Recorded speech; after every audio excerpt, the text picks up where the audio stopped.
Coucou! Alors je viens de me faire 1 heure de route pour arriver ici à la Social Security Administration. Ça ressemble à un truc d'un roman de science-fiction. C'est énorme, avec le logo en plus qui fait vraiment pas administration et plus gouvernement dystopique, comme on dit en anglais. Et encore une fois, les plaines nous entourent.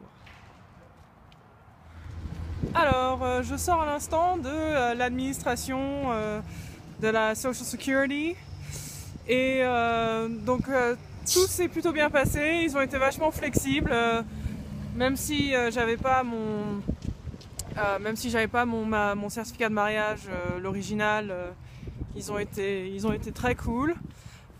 Ça a pris 1 demi-heure devant le guichet à être très très sympa, mais on a ce qu'on veut avec un beau sourire. Et sinon, par contre, hier, je suis allée sur le site web de la Social Security Administration et je voulais en fait changer mon adresse. Et apparemment, elle me dit qu'il faut que je vérifie si je me suis pas fait chourer mon identité, parce que je lui ai raconté les questions auxquelles j'ai dû répondre. Et apparemment, elle m'a dit non, mais on vous poserait jamais des questions aussi débiles.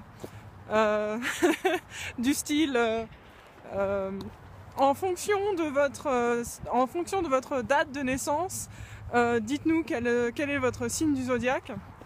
Mais par contre, moi, la raison pour laquelle j'ai pas tilté tout de suite, quoi, c'est parce que en fait, quand Eric et moi on a déjà fait des demandes de compte en banque et tout ça, et ils vérifient ton credit score. Donc ça, c'est un autre truc, encore un truc assez débile.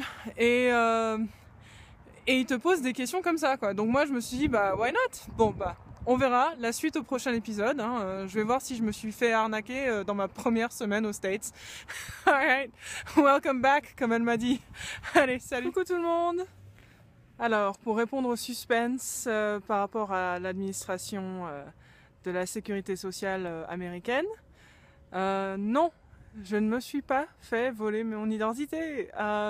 Les questions sont bien aussi débiles que ça sur le site officiel de la Social Security Administration. Ils vous demandent de dire quel est votre signe astrologique. Voilà, c'est bien vrai. Donc, pas de risque, bonne nouvelle pour aujourd'hui. Et c'est officiel, j'ai la Wyomingite. Je suis, comme on dit en anglais, une Wyomingite. Donc, voilà. Je viens de sortir ça. Là derrière moi, c'est l'immeuble des permis. Et je viens d'avoir mon permis, temporaire, voilà.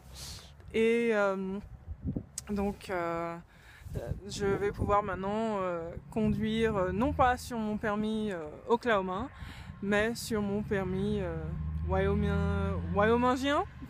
Je sais pas comment on dit en français.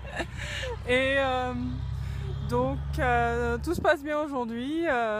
Le dossier d'embauche a été rendu et j'attends d'avoir la vérification de mon casier judiciaire et tout ça. Et après, ils vont me donner une date d'embauche qui sera quelque part soit à la fin de cette semaine, soit au début de la semaine prochaine.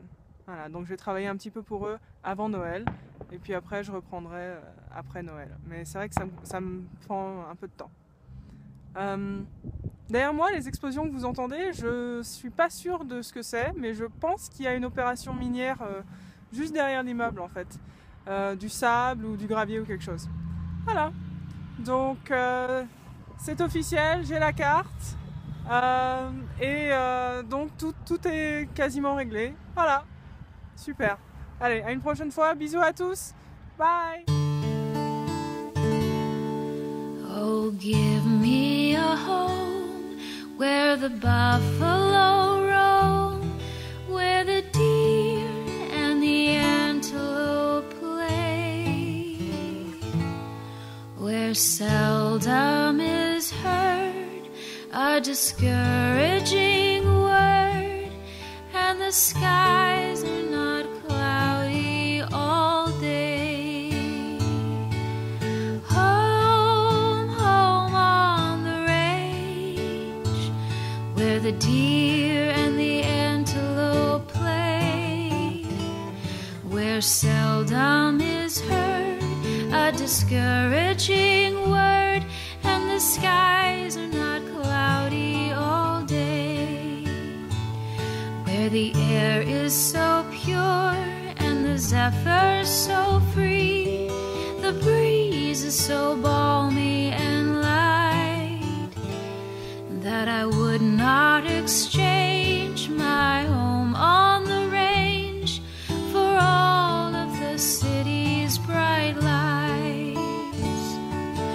Home, home on the range, where the deer and the antelope play, where seldom is heard a discouraging word, and the skies are not cloudy all day, where seldom is heard a discouraging word, and the skies are not cloudy